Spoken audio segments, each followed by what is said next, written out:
नमस्कार, आप देख रहे हैं समाधान कब तक। झारखंड में अब इंडिया गठबंधन सरकार बनाने जा रही है। 56 सीटें जीतकर एक प्रचंड बहुमत हासिल कर अब इंडिया गठबंधन झारखंड में सरकार बनाएगी। झारखंड मुक्ति मोर्चा के नेतृत्व में इंडिया गठबंधन झारखंड में सरकार बनाने जा रही है। इस बार झारखंड के विधानसभा चुनाव में जो परिणाम आए वो एक तरीके से समझिए तो चौंकाने वाले परिणाम रहे। एक तरफ इंडिया गठबंधन ने हमेशा से इस बात को जोर दिया कि जो हमारी योजनाएं रही, जो हमारा विकास रहा, और विशेष करके मुख्यमंत्री मैया सम्मान योजना ने एक मास्टर स्ट्रोक सही में साबित किया और लोगों ने इंडिया गठबंधन पर भरोसा जताया है। झारखंड में अब इंडिया गठबंधन की सरकार बनने जा रही है। आपको बता दें कि आज जब आप लोगों के बीच हम आए हैं तो कुछ ऐसी सीटों को लेकर आए हैं जहां पर एक पार्टी JLKM जिन्होंने सीधा सीधा प्रभाव डाला है। 2019 के चुनाव में आपने देखा होगा कि एक जो है राजनीति विशेषज्ञ ये इस बात का चर्चा करते रहे और जो समीकरण और जो आधार रहा 2019 के चुनाव में आपने देखा होगा कि आजसू अलग लड़ी थी, भाजपा ने अलग चुनाव लड़ा था। गठबंधन नहीं होने की वजह से स्थिति ये हुई कि कई सीटें आजसू की वजह से भाजपा को हार का सामना करना पड़ा और इस तरीके से 2019 में जो है महागठबंधन की सरकार बन गई थी, हेमंत सोरेन के नेतृत्व में सरकार बन गई थी। और वही परिस्थिति जो है इस बार भी देखने को मिला। इस बार आजसू तो गठबंधन में थी, लेकिन जयराम महतो की पार्टी ने इस बार भूचाल ला दिया। कई सीटों पर सीधा सीधा जो है इसका प्रभाव पड़ा है। आज आप लोगों के बीच जब हम आए हैं तो उन सीटों पर हम चर्चा करेंगे जिन सीटों के बदौलत जो है ये सीट जो है भाजपा जीत सकती थी, लेकिन JLKM की वजह से ये सीट जो है एक तरीके से समझिए सीट हार गई। और वहां जो है ज्यादातर जो है महागठबंधन के झारखंड मुक्ति मोर्चा और कांग्रेस जो है ने जीत दर्ज की है। अगर 2-3 सीटों की हम बात कर लें तो 2-3 सीटों में एक सीट महज, चूंकि आप जानते हैं कि झारखंड में आजसू का सिर्फ एक ही खाता खुला है। आजसू से मांडू से जो है निर्मल महतो ने सिर्फ चुनाव जीता है। यहां तक कि आजसू के सुप्रीमो सुदेश महतो भी चुनाव हार गए हैं। और चलिए हम लोग शुरू करते हैं उन सीटों के बारे में जिन सीटों के जरिए आप समझने का प्रयास करिए कि इस बार जो है झारखंड लोकतांत्रिक क्रांतिकारी मोर्चा ने कितने सीटों पर प्रभाव डाला और क्या ये आने वाले समय में इसके जो समीकरण हैं उसके क्या आसार हैं, किस तरह की राजनीति जो है झारखंड की दिशा को तय करने जा रही है। क्योंकि जयराम महतो ने एक सीट जीतकर और JLKM के जो उनके प्रत्याशी रहे, जिन वोटों का आधार उन्होंने रखा है, ये बात जो एक तरीके से साबित होता है कि आने वाले समय में आप देखिएगा कि एक अलग जनादेश, एक अलग आधार, अलग राजनीति देखने को जरूर मिल सकती है। फिलहाल हम लोग बात कर ले रहे हैं कि आज जिन सीटों की चर्चा कर रहे हैं उसमें से हमारे पास 15 सीटों का एक सर्वे है और इस सीटों में आज जब हम आप लोगों के बीच आए हैं तो 15 सीटों को लेकर आप लोगों के बीच हम चर्चा करना चाहते हैं जहां JLKM ने सीधा सीधा प्रभाव डाला है। उनके जो प्रत्याशी हैं उन्होंने अच्छे वोट लाए हैं। उसमें से सीट है डुमरी की, बेरमो की, बांडू, रामगढ़, गोमिया, सिल्ली, टुंडी, इचागढ़, खरसावां, बड़का गांव, जुगल सलाई, बोकारो, चंदन क्यारी, सिंदरी और हजारीबाग की सीट है। तो शुरू करते हैं डुमरी सीट से। डुमरी सीट में आपको बता दें कि यहां से विजेता जयराम महतो रहे, JLKM के सुप्रीमो। उन्होंने 94,496 मत हासिल किए। दूसरे नंबर पर बेबी देवी जो झारखंड मुक्ति मोर्चा से प्रत्याशी रही, उन्होंने 83,551 वोट हासिल किए। जीत का अंतर 10,945 का रहा। वहीं ये जो आंकड़ा है ये आप लोगों के बीच जो है पहले भी आ चुका है, लेकिन आज जो है हम आप लोगों के बीच एक विश्लेषण के तौर पर आए हैं कि और कौन सी सीटें रही जिस पर JLKM का प्रभाव दिखा। तो डुमरी से JLKM ने जीत दर्ज कर ली, चूंकि वहां से सुप्रीमो खुद चुनाव लड़ रहे थे। दूसरी सीट बेरमो की, जहां से खुद जयराम जी चुनाव लड़ रहे थे, वहां से कुमार जयमंगल उर्फ अनूप सिंह ने जीत हासिल की। उनका जो वोट रहा वो 90,246 का रहा। दूसरे नंबर पर वहां जयराम महतो चले गए, 29,375 वोटों का अंतर रहा, यानी 60,871 वोट जयराम महतो ने बेरमो विधानसभा से लाए। तीसरे नंबर पर रविंद्र पांडे चले गए। जरा सोचिए कि वो 5 बार के सांसद रह चुके हैं और भाजपा वहां तीसरे नंबर पर चली गई। दूसरे नंबर पर जयराम महतो वहां काबिज रहे। मांडू सीट की बात कर लें तो मांडू ही एक ऐसी सीट है जहां से आजसू ने अपना खाता खोला है। वहां से निर्मल महतो जो आजसू के प्रत्याशी थे वो चुनाव जीते हैं। उन्होंने 90,871 वोट हासिल किए। दूसरे नंबर पर वहां JP पटेल रहे जो कांग्रेस के उम्मीदवार थे और यहां वोटों का जो अंतर है वो महज 231 का था। और JLKM जो तीसरे नंबर पर रही, इसी बात की चर्चा के लिए आप लोगों के बीच आए थे। वहां से बिहारी महतो को प्रत्याशी बनाया गया था और वहां बिहारी महतो ने जो है वो 71,276 वोट हासिल किए। जरा सोचिए कि ये जो मार्जिन है वो बहुत है और जो जीत का अंतर है यहाँ तो 231 वोटों से रहा, लेकिन 19,595 वोटों से ये जो है बिहारी महतो पीछे रह गए, तीसरे नंबर पर रहे। लेकिन दूसरे नंबर पर रहे जेपी पटेल से, उन्होंने 231 वोट से जो है निर्मल महतो ने जीत हासिल की। यानी ये जो सीट है जहां से 71,276 जो वोट है निर्मल महतो का, अगर आप जरा सोचिए कि अगर जेएलकेएम यहां से अपने प्रत्याशी को नहीं उतारती तो यहां जो ये सीट है ये यहां कुछ भी हो सकता था, एक संभावना एक तरीके से आप व्यक्त कर सकते हैं। और यहां से जो है आजसू की सीट जो है निकल गई, वो भी बहुत कम वोटों से। यहाँ चुनाव जो है बिहारी महतो चुनाव जीत सकते थे, या यूं कह लीजिए कि इंडिया अलायंस जो है यहाँ चुनाव जीत सकती थी। अगर आप अंदाजा लगाएं तो जेएमएम भी चुनाव जीत सकती थी, माफ करिएगा कांग्रेस चूंकि यहाँ से उम्मीदवार थी, महागठबंधन के उम्मीदवार यहाँ से चुनाव जीत सकते थे। तो कई असर है। रामगढ़ सीट की बात कर ले, रामगढ़ में ममता देवी कांग्रेस की जो उम्मीदवार थी वो उन्होंने चुनाव जीता है। यहाँ से उनको 79,818 वोट आए। वहीं दूसरे नंबर पर सुनीता चौधरी रही, जो अभी उपचुनाव में उन्होंने चुनाव जीता था, आजसू की उम्मीदवार थी, उन्होंने 83,028 वोट लाए। यहां पर जीत का जो अंतर है वो 6,790 का रहा। तीसरे नंबर पर रहे पन्नेश्वर कुमार, 70,989 वोट। जरा सोचिए, 70,989 वोट तीसरे नंबर पर रहे पन्नेश्वर कुमार ने लाया है। एक बहुत बड़ा जो आप समझिए कि मार्जिन है। यानी दूसरे नंबर पर रही सुनीता चौधरी के बाद जो अगर अंतर देखिएगा तो वो बहुत और कम हो जाता है, लेकिन पन्नेश्वर कुमार ने 70,979 वोट लाए। अगर पन्नेश्वर कुमार यहाँ से चुनाव नहीं लड़ते तो सुनीता चौधरी यहाँ से चुनाव जीत सकती थी। यहाँ पर सीधा सीधा प्रभाव यहाँ से आजसू पर जो है एक तरीके से जेएलकेएम ने डाला है, और यहाँ से जो है ममता देवी चुनाव जीत गई।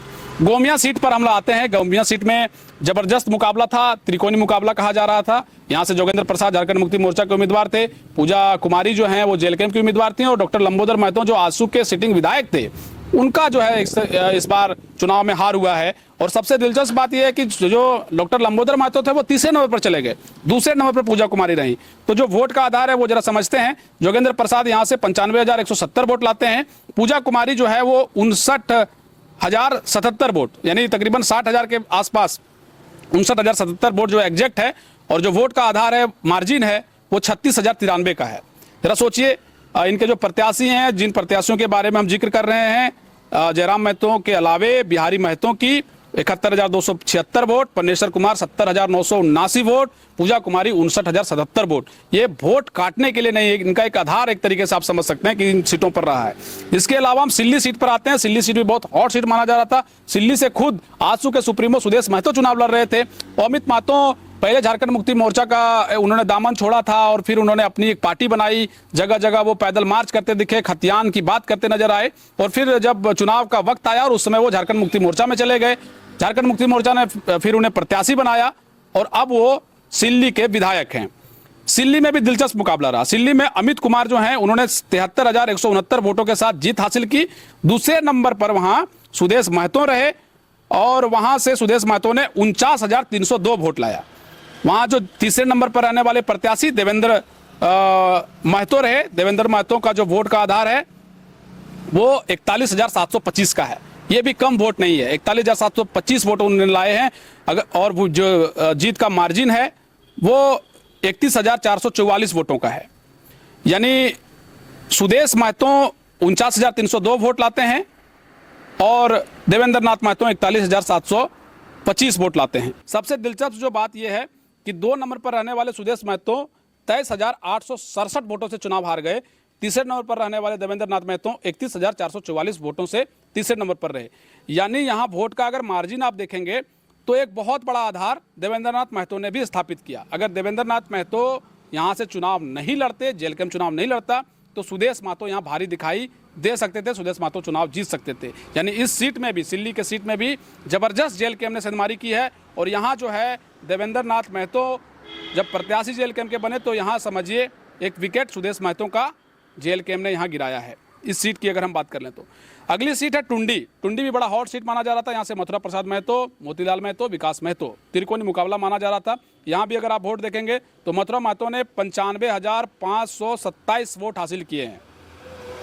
वहीं विकास महतो जो बीजेपी के कैंडिडेट थे उन्होंने 69,924 वोट हासिल किए हैं। तीसरे नंबर पर रहने वाले मोतीलाल महतो ने 44,464 वोट लाए हैं। जरा सोचिए कि विकास महतो से महज 25,603 वोटों का अंतर रहा, और उससे भी ज़्यादा वोट मोतीलाल महतो ने लाया 44,446। मोतीलाल महतो 51,063 वोट से हालांकि पिछड़ गए, तीसरे नंबर पर रहे, लेकिन जो इनका वोट का आधार है 44,464 वो जरा समझिएगा। तो यहाँ आप देख सकते हैं कि बीजेपी को सीधा सीधा यहाँ नुकसान हुआ है और इस सीट पर विकास महतो चुनाव जीत सकते थे, चूंकि 25,603 वोटों का अंतर मांझ रहा है और उससे भी ज़्यादा वोट 44,464 वोट जो है मोतीलाल महतो ने यहाँ लाया है। यानी जिन सीटों की हम चर्चा कर रहे हैं इसमें एक बहुत बड़ा वोट जो है JLKM ने लाकर एक तरीके से बीजेपी को बहुत बड़ा नुकसान पहुँचाया है, कई सीटों पर JMM को नुकसान पहुँचाया है। यानी अगर आकलन करने का प्रयास करें, वोटरों को अगर आप देखने का प्रयास करें जिस तरीके से वोट आए हैं, उस हिसाब से ये लग रहा है कि भाई JLKM ने भी अपना एक आधार बना लिया है, इनका भी एक अलग वोट बैंक जो है अब तैयार हो गया है जो JLKM को पसंद कर रहा है। अगली सीट ईचागढ़ की है। ईचागढ़ में सबिता महतो जो झारखंड मुक्ति मोर्चा की प्रत्याशी थी वो चुनाव जीत गई, उन्होंने वोट लाए 77,552। दूसरे नंबर पर यहाँ रहे हरेलाल महतो जो आजसू के उम्मीदवार थे, उन्होंने लाए वोट 51,029। तीसरे नंबर पर यहाँ पर रहे तरुण महतो, उन्होंने लाए वोट 41,138। जरा सोचिए, ईचागढ़ की सीट भी बहुत दिलचस्प थी, यहाँ जीत का जो मार्जिन रहा वो 56,523 का रहा। आजसू यहाँ 56,523 वोटों से हार गई सबिता महतो से। और जरा सोचिए कि तरुण महतो जो हैं उन्होंने 41,138 वोट हासिल किए। तरुण महतो 36,414 वोट से पिछड़ गए, तीसरे नंबर पर रहे, लेकिन जो इन्होंने वोट लाए हैं 41,138 ये हार के मार्जिन से ज़्यादा वोट है। यानी 26,523 वोट से मात्र हरेलाल महतो हारे हैं, लेकिन तरुण महतो ने 41,138 वोट लाया है। तो इसे आप वोट कटवा नहीं कह सकते हैं, आप कह सकते हैं कि इन्होंने भी एक बहुत प्रचंड जो है वोट लाए हैं। इस वोट के आधार पर आप अंदाजा लगाइए कि कितना ज़बरदस्त नुकसान हुआ है बीजेपी का। अब हम लोग चलें खरसावां सीट की बात कर लेते हैं। खरसावां सीट में दशरथ गगरई झारखंड मुक्ति मोर्चा के प्रत्याशी विजय हुए हैं, उन्होंने 85,772 वोट लाए। दूसरे नंबर पर रहे यहाँ से सोनाराम वोडरा जो बीजेपी के प्रत्याशी थे, उन्होंने 53,157 मत हासिल किए। जीत का मार्जिन 36,615 का रहा जो जीते हुए प्रत्याशी थे। अब जरा यहाँ सोचिए कि यहाँ पांडुराम जो चुनाव लड़ रहे थे JLKM से, उन्होंने 33,841 वोट लाए हैं, यानी जीत के मार्जिन से थोड़ा कम। और इनका जो चूँकि ये तीसरे नंबर पर हैं तो जीते हुए प्रत्याशी से ये 51,931 वोटों से पीछे रह गए। खरसावा में थोड़ी बहुत आप कह सकते हैं कि जो अंतर है वो कम है। इसके अलावा हम लोग चलते हैं बड़कागांव सीट, अपने आप में हॉट। वहाँ से अंबा प्रसाद सिटिंग विधायक थी, वो चुनाव हार गई हैं। रोशन लाल चौधरी चुनाव जीत गए हैं, पहले ये आजसू में थे लेकिन बीजेपी का उनको सिंबल मिला, बीजेपी में चले गए और बीजेपी के उम्मीदवार थे। यहाँ से उन्होंने जो वोट लाए हैं वो 1,24,468 वोट रोशन लाल चौधरी ने लाए। दूसरे नंबर पर रही अंबा प्रसाद 93,075 वोट लेकर आई। वोट का जो मार्जिन रहा 31,993 का रहा। अब JLKM के जो प्रत्याशी रहे बालेश्वर कुमार, उन्होंने 26,867 वोट लाए। जीत का मार्जिन यानी जो जीतने वाले रोशन लाल चौधरी थे उनसे 97,601 का रहा। ये अंतर एक आप समझ सकते हैं कि यहाँ पर अलग थलग जो है बड़कागांव का जो है समीकरण रहा। रोशन लाल चौधरी यहाँ से चुनाव जीत गए। एक जो सीटें हैं जिनके बारे में हमने पहले ही आपको बताया कि एक सीट मांडू की अगर हम बात कर ले जो आजसू के खाते में गई, बड़कागांव की सीट जो बीजेपी के खाते में गई, इसके अलावा हजारीबाग की सीट जो बीजेपी के खाते में गई। यहाँ पर JLKM का भी वोट रहा है लेकिन उस हिसाब से प्रभाव नहीं रहा। बाकी की सीटों की अगर हम बात कर ले तो वहाँ ज़बरदस्त प्रभाव है। उन्हीं सीटों को लेकर आप लोगों के बीच हम हैं। 15 सीटों की चर्चा हम लोग आप लोगों के बीच कर रहे हैं बड़कागांव के बाद। अब हम लोग जुगल सलाई सीट की बात कर लें तो जुगल सलाई सीट से मंगल कालिंदी ने चुनाव जीता है। यहाँ उन्होंने 1,21,290 वोट हासिल किए। झारखंड मुक्ति मोर्चा के प्रत्याशी यहाँ से चुनाव जीते। दूसरे नंबर पर रहे यहाँ रामचंद्र साहिस, आजसू के प्रत्याशी थे, उन्होंने 77,845 वोट लाया। जीत का अंतर 43,445 का रहा। वहीं JLKM के जो प्रत्याशी थे विनोद स्वासी, उन्होंने जो वोट लाए वो 36,998 का है और ये जीते हुए प्रत्याशी से 84,292 वोट लाकर तीसरे नंबर पर रहे। यानी यहाँ भी अगर आप देखेंगे तो विनोद स्वासी ने 36,998 वोट लाए। ये बहुत बड़ा आधार है, बहुत बड़ा वोट है। और एक तरीके से आप जुगल सलाई की सीट को समझ रहे थे। बोकारो सीट पर आते हैं। बोकारो से कांग्रेस की उम्मीदवार यहाँ से चुनाव जीती हैं श्वेता सिंह और श्वेता सिंह यहाँ से चुनाव जीती और दूसरे नंबर पर यहाँ रहे बिरंची नारायण। जीत का जो मार्जिन है वो 7,207 का रहा। बिरंची नारायण ने 1,26,332 वोट लाए। और वहीं सरोज कुमारी जो JLKM की प्रत्याशी थी तीसरे नंबर पर रही, उन्होंने 36,221 वोट हासिल किए। जीते हुए प्रत्याशी से इनका जो मार्जिन है वो 93,817 का रहा। यानी 7,207 वोट से हारने वाले बिरंची नारायण से भी ज़्यादा वोट सरोज कुमारी ने 36,221 लाया, जो JLKM की प्रत्याशी थी। तो अंदाजा आप लगाइए कि किनको नुकसान हुआ है। अब बात चंदन क्यारी की कर लें तो चंदन क्यारी में उमाकांत रजक चुनाव जीत गए हैं झारखंड मुक्ति मोर्चा से। इससे पहले वो आजसू में थे और जब चुनाव का वक्त आया उस समय वो झारखंड मुक्ति मोर्चा का दामन थामते हैं और उमाकांत रजक को झारखंड मुक्ति मोर्चा अपना प्रत्याशी बनाती है और अब वो वहाँ के विधायक हैं। यहाँ से उन्होंने 90,027 वोट लाए। दूसरे नंबर पर वहाँ रहे अर्जुन रजवार जो JLKM के प्रत्याशी हैं। अब यहाँ समझिए तीसरे नंबर पर अमर कुमार बावरी चले गए जो नेता प्रतिपक्ष थे। अमर कुमार बावरी अपनी सीट नहीं बचा पाए। वहाँ जो है दूसरे नंबर पर रहने वाले यानी फाइट देने वाले अर्जुन रजवार दिखे JLKM के। झारखंड लोकतांत्रिक क्रांतिकारी मोर्चा के अर्जुन रजवार ने 56,294 वोट हासिल किए। 33,733 वोटों का अंतर रहा। यानी JLKM ने समझिए तो अमर कुमार बावरी के जो उनकी हार हुई उसमें JLKM का जो वोट का आधार है वो कुछ इस तरीके से है कि ये दूसरे नंबर पर चले गए और सीधा सीधा नुकसान यहाँ जो है NDA को हुआ। सिंदरी सीट की बात कर लेते हैं। सिंदरी सीट में चंद्रदेव महतो जो हैं वो CPI-ML के उम्मीदवार थे, वो चुनाव जीत चुके हैं। 1,05,136 वोट उन्होंने हासिल किए। वहीं दूसरे नंबर पर रही तारा देवी, BJP की कैंडिडेट थी और तारा देवी 3,448 वोटों से चुनाव हार गई। उन्होंने 1,01,688 वोट हासिल किए। और आप जरा सोचिए कि 3,448 वोटों से हारी तारा देवी, उनके तीसरे नंबर पर रहे प्रत्याशी JLKM के उषा देवी जिन्होंने 42,664 वोट लाया। सिंदरी की सीट की बात कर रहे हैं और ये 64,472 वोट से जीते हुए प्रत्याशी से पीछे रह गई। लेकिन तारा देवी महज 3,448 वोट से चुनाव हारी। लेकिन JLKM की जो प्रत्याशी रही उन्होंने 42,664 वोट हासिल किए। तो जरा सोचिए कि ये जो आधार है बहुत बड़ा गैप है और इस गैप को अगर आप समझेंगे तो ये साबित करता है कि JLKM ने अपना एक आधार बना लिया है और एक तरीके से कहीं NDA को नुकसान हुआ है और एक तरीके से समझिए तो कहीं इंडिया को भी नुकसान जरूर हुआ है। यानी JLKM ने अपना एक आधार बनाया है। हजारीबाग की सीट की बात कर लेते हैं। हजारीबाग से प्रदीप प्रसाद BJP के प्रत्याशी चुनाव जीते हैं। यहाँ से उन्होंने 1,39,458 वोट हासिल किए। दूसरे नंबर पर रहे मुन्ना सिंह जो कांग्रेस के प्रत्याशी थे, उन्होंने 95,981 वोट हासिल किए। वोट का जो मार्जिन था वो 43,477 का था, एक बहुत बड़ा मार्जिन है। वहीं से उदय मेहता चुनाव लड़ रहे थे, उन्होंने 14,070 वोट लाए। ये 1,53,088 वोटों से इनका बहुत बड़ा मार्जिन है। तो यानी ये BJP की सीट थी और BJP की महज अगर हम आपको दिखाएं तो एक आजसू की सीट जो मांडू की रही, महज 231 सीटों से समझिए आजसू यहाँ जीत पाई।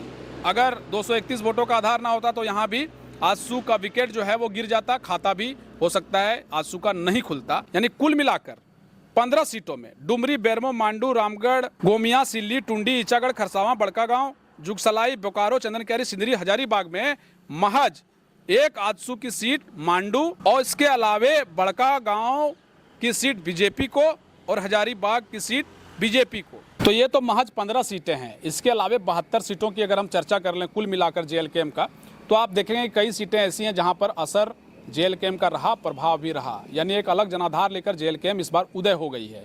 JLKM पार्टी का भविष्य जो है वो अब यहाँ से शुरू होता है। जब झारखंड में अब चुनाव के प्रचार प्रसार खत्म हो गए हैं, सरकार इंडिया गठबंधन की बन गई है, अब मंत्रिमंडल के विस्तार को लेकर इंडिया गठबंधन में खूब मशक्कत भी चलना शुरू हो गई है। वहीं NDA के खेमे में अब समीक्षा का दौर शुरू हो जाएगा। कैसे चुनाव हार गए, किन सीटों पर उनको नुकसान हुआ, किसने नुकसान पहुंचाया, इन्हीं सब विषयों पर अब चर्चाएं होंगी। आने वाले 5 साल के बाद फिर से भोंपू बजेगा, फिर से चुनाव जुमले और चुनावी वादों के साथ नेता आपके बीच आएंगे। जनता अब अपने अपने काम में मशगूल हो जाएगी। उन्हें राजनीति से अब दूर दूर तक कोई नाता नहीं रहेगा। यहाँ अब जो नेता बना दिए गए हैं, जिनको सदन भेज दिया गया है, अब वो कितने ईमानदारी से, कितने निष्ठा से अपना काम करते हैं, ये देखना होगा। उन सवालों के जरिए, जिन सवालों को हम लगातार पूछते रहे हैं, उन सवालों को हम जरूर पूछेंगे। लेकिन फिलहाल जब हम आप लोगों के बीच अपडेट देने के लिए आए थे तो ये एक विश्लेषण के तौर पर था। तो जरा सोचिए, ये 15 सीटों पर, 15 सीटों में अगर 3 सीटों को हटा दें और इसके अलावा भी अन्य सीटों पर अगर हम चर्चा करें तो उन सीटों पर भी JLKM का प्रभाव रहा। यानी इस बार इंडिया गठबंधन जो है सरकार में अब आ गई है वापस। दोबारा हेमंत दोबारा जो हैं उन्होंने अपने नारा को बुलंद कर लिया और वो चीज़ साबित भी हो गई। लेकिन अब जो है, जब 5 बरस गुजरने वाले हैं तो इन 5 बरसों में क्या जो JLKM है वो भाजपा के साथ गठबंधन करेगी? ये अभी से प्रश्न शुरू हो गए हैं। इन प्रश्नों के जवाब बहुत सालों के बाद मिलेंगे।